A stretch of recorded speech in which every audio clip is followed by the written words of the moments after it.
नमस्कार, मी पंजाब डक. आज आहे 4 ऑगस्ट 2026.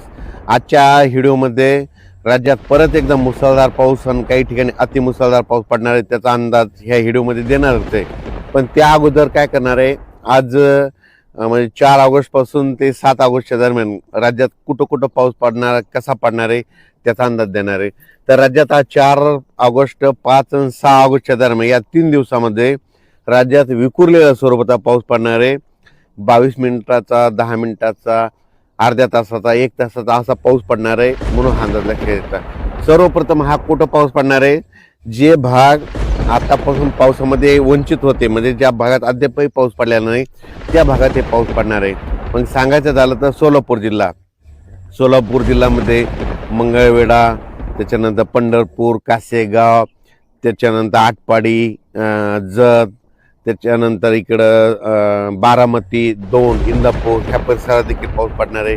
त्याच्यानंतर अहिल्यानगर जिल्ह्यात देखील पाऊस पडणार आहे.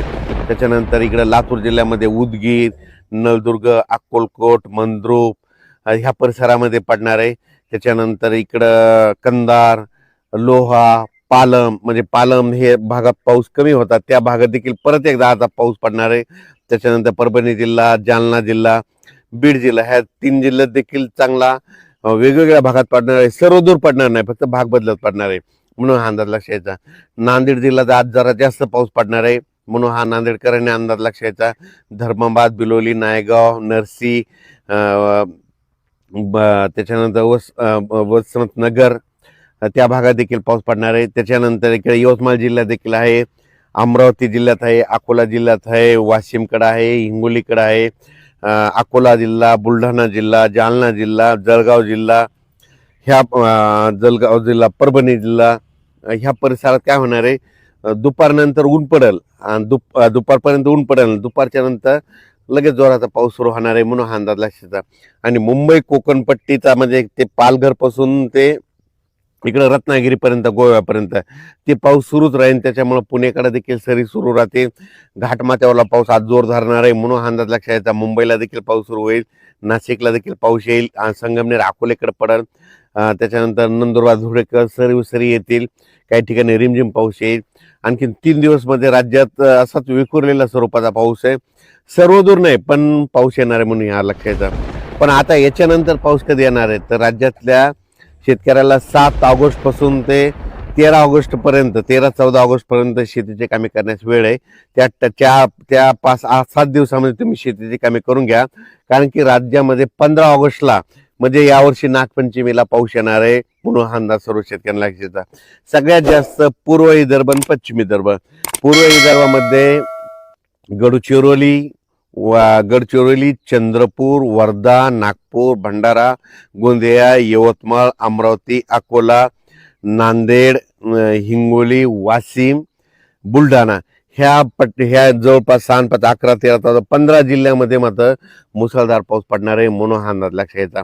सांगायचं म्हणजे यावेळेस वरून राज्याची बॅटिंग विदर्भाकडे, पण हेच कमी दाबाचा पट्टा काय होईल, आता जसा पाऊस गेला तसा इकडे लगेच पुन्हा जालनाकून जळगाव, नंदुरबार, धुळे, नाशिककडे परत जाणार. मग त्याच्यानं परत नाशिककडे देखील उत्तर महाराष्ट्राकडे जोरदार पाऊस पडणार म्हणून परत पुन्हा गोदावरी नदीला पाणी येणार. आणि योगायोगानं तुम्हाला एक सांगू इच्छितो की जायकवाडी धरण आहे आजच्यानं 90% भरलंय. तर तुम्हाला सांगतो 90 आणि 93% झाल्याच्या नंतर ते सोडणार आहे. तर जायकवाडी धरणातले जी नदी आहे गोदावरी नदी, ती पैठणपासून पुढे निघते, ती नांदेडपर्यंत आहे. ज्यांच्या मोटरी असेल तर चालू असल्या तर ठेवा, पण बंद असल्या तर काढून घ्यायची तयारी ठेवा, कारण की जायकवाडी धरणाचं पाणी कधीही सुटू शकते, कारण वरतून आवक चालू आहे.